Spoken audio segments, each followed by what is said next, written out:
Hello ladies and gentlemen, Willie here. With ZG out for about a month now, I suppose it's time to start thinking about the next content phase and how we can prepare ourselves for what's to come. Phase 5 is pretty much going to be the largest single content drop to happen since Classic WoW itself has released. There is a massive amount to know about and consider both before and after the gates to AQ have been opened. In fact, Blizzard even decided to sneak in some of the Phase 5 content into Phase 4 so it's a bit more spread out, which honestly was a decision that I think that has been for the best, but at the same time it would have been nice if they gave us a bit more warning about that happening earlier on. I remember during my Phase 4 video that some of the items listed on Wowhead as appearing in Phase 4 should have been in Phase 5, like smoked desert dumplings for one, so that's rather unfortunate for the winter squid hoarders on that one. When it comes to Phase 5 content, there's such a massive amount that what I want to do for this is split it up into two sections, so depending what you're looking for you can find it a bit easier. There is also going to be much more content to consider after the gates to AQ have been opened on your server. And no, I'm not just talking about the raids, there's many new enchants, crafted items and repeatable quests out in the open world that require buyable items for great rewards. Today's focus will be on everything not linked to Silithus, be it whether the gates are opened or not. Also, I think the amount of people seeking investments in Classic has grown and grown exponentially with each ongoing patch, after people started seeing how easily you could get a very good amount of gold for just preparing well. More so now than ever, I would advise caution if you are investing at this point onwards. Perhaps treat your preparation in terms of what your character will want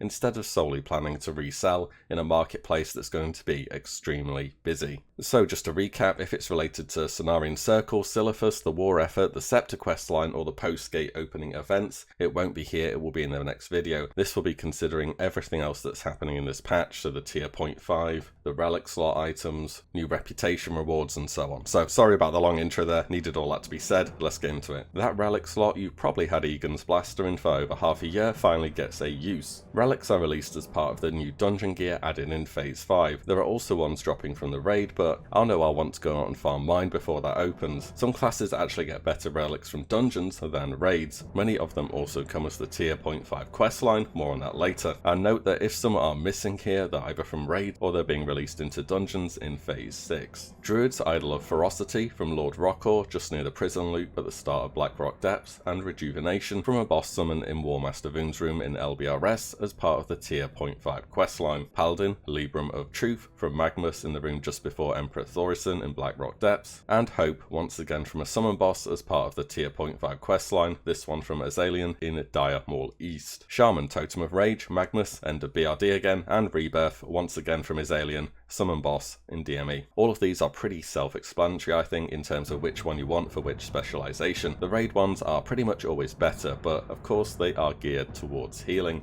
You know how Blizzard loves to give raid gear for healers if your class can heal, and I will detail those in the following video. There are also a massive new amount of items from dungeons, including Lower Blackrock Spire, Upper Blackrock Spire, Scholarments, Strathholm, and especially Blackrock Depths. There are literally dozens of new items, and I don't want this to just be a slideshow of all these items. I'm going to give you a quick look over some of the good ones here, but this gear is amazing for leveling characters and even for fresh level 60s, and this combined with idols should see a good spike up in the number of dungeons being run, so look out for that. Expect many tank warriors to kindly be selling their services as well, I suppose. If you do want a full look over all the items they're releasing, a very easy way to do it is just to get the Atlas Loot add-on and then pretty much go through each of those dungeons I mentioned, and you can see which items are locked behind which phase. Also, with the loot rework, it's worth a note at this point that Hand of Justice should move from General Angerforge to Emperor Thorison as a drop. Emperor should have a higher drop rate if this happens. I can't say 100% whether this is a guarantee come Phase 5, but it's something that's been speculated as happening as early as Phase 5. Thought that may be of value to get that information out there. Speaking of dungeons, we have Dungeon Set 2 or Tier 0.5, whatever you want to call it, becoming made available. This is a really long questline aimed at upgrading your Tier 0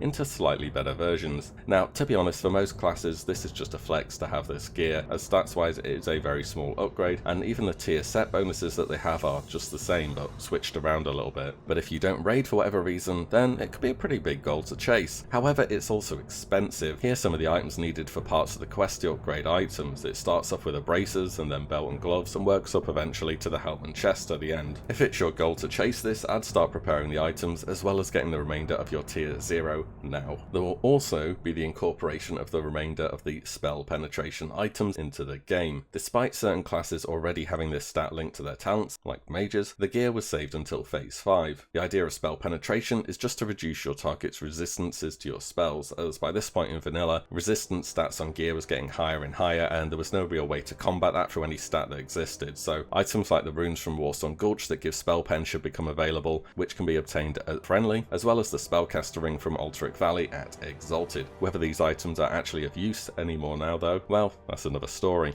Moving on to the new profession items, especially those linked with reputations, we're getting a 20 slot enchant bag which should be available at enchanting vendors, as well as a 24 slot bag where the pattern will drop from Magister Calendris inside Diamond West, so if you have OCD about being able to have every single crafted item, you're going to need to head over there. If you currently have a lot of elemental fire or greater fire protection potions for whatever reason, then I would look into starting to sell them off sooner rather than later, because come Phase 5 these items are going to crash in price. At friendly with the Thorium Brotherhood, you can buy Transmute Elemental Fire using 1 Heart Fire to make 3 Elemental Fire, and this transmute only has a 10-minute cooldown. Reaching friendly with Thorium Brotherhood is also extremely easy and can be entirely bought off the auction house for not even that much gold. The recipe itself is bought inside Blackrock Depths from Lothos Dark Bargainer in the Grim Guzzler. There's only 1 spawn of this recipe per instance though, as far as I can tell from old posts on Wowhead from vanilla, so plan multiple runs or just take a few invisibility potions and get there solo. And just to give you an idea why Elemental Fire is going to drop so much, on my server at the moment I can get 1 Heart of Fire for about 70 silver and each Elemental Fire is 5 gold. It's not going to stay that way for very long. On the topic of fire, mages will start making the move over to respecking to fire come AQ, since it's no longer full of bosses that are immune to fire damage. Currently we only have Elixir of Firepower, which is okay, but people are going to want Elixir of Greater Firepower. This item drops from Dark-Iron Dwarves, mainly the Taskmasters, in Searing Gorge as a fairly rare drop, and as far as I'm aware, this recipe should also be tradable. In order to make one of these, you're going to need 250 alchemy, as well as 3 fire bloom and 3 fire oil. Fire bloom are just from herbalism, and 1 fire oil is made from 2 fire fin snappers from fishing. If you happen to have an alt or perhaps even a main that has alchemy, it may be a good idea to stock up on these items now and look to farm out the recipe as soon as possible come Phase 5 and get a good place in the market for this brand new consumable, which, given the number of mages in the game, I would fully expect to be in very high demand, and even more so as we continue on to Naxxramas. Also, regarding alchemy, we are getting weapon oils. Now, I mistakenly put them in my last phase preparation video, but it was kind of for the best, as you really wanted to be stocking up on the items required for them anyway at that point, so now it's even better. But these oils will be coming out for sure in Phase 5. There are actually a variety of wizard oils that people tend to forget about, ranging from minor all the way to brilliant. Many are from vendors around the world, but the ones we want to focus on are really the top tier oils, as they will be the ones most frequently used. Both Wizard and Brilliant Wizard need Fire Bloom, which we can already expect to rise from greater firepower elixirs, as well as 2 large Brilliant shards per oil. Note the oils do have 5 charges. All the same, it's a consumable and will only cut more and more into the market for these currently common items as we go on, so I would stock up on a decent amount of these. The recipe itself is from Honoured with the Zandalar tribe. There is also a healer equivalent, Brilliant Mana Oil, gained at friendly with the Zandalar tribe. Both of these requirements should be no issue if you've been running some ZG, or just by the reputation. Hand-in items, there are enough mages running that place all day, so it's not even that expensive anymore to do so. And as you can see, it gives a very good stat boost. This also needs 2 large Brilliant shards, as well as some Purple Lotus, which are still very cheap. Also, oils are just a very nice way to level up enchanting, where you don't have to spam to sell things in trade chat or enchant your own items repeatedly just to get the levels. There should always be some demand for oils, even the lower tier ones, and currently the materials, especially for the lower tier ones, are super cheap. Maybe something to keep in mind should you need to level enchanting in the future. Speaking of enchanting, at 290 enchanting and friendly with Timbermore Hold, the 2 hand plus 25 agility enchant will become available. Not as ideal as the plus 15 agi enchant on both your one-handers, but if you don't have an alternative, it may be something to look into. It's a bit cheaper overall than getting both the one-hand versions as well. So that will cover all the non-Silithus content. Most of it is just new features, of course. Many of the items that you could look to buy have a bigger impact, which we will delve into in the following video. I know that I'm looking into getting the recipe for greater firepower as soon as possible come Phase 5, as well as getting a good stock of Purple Lotus, Heart of Fire for the transmute, and above all, a good few stacks of large Brilliant shards, not only for the oils, but also for the enchants, which I will show soon. I hope that is all good for the non-Silithus content. You won't have to wait long for the rest of the preparation. I'm also going to make it clear in the next video which is pre and post gate opening, as it's not going to be the same between every server. Anything to add, pop it down below. As always, I do hope you guys enjoyed this video, and I will see you all in the next one. If you like what you see, give the video a like and subscribe, as there's plenty more to come. As always, thank you all so much for watching. Take care. Bye.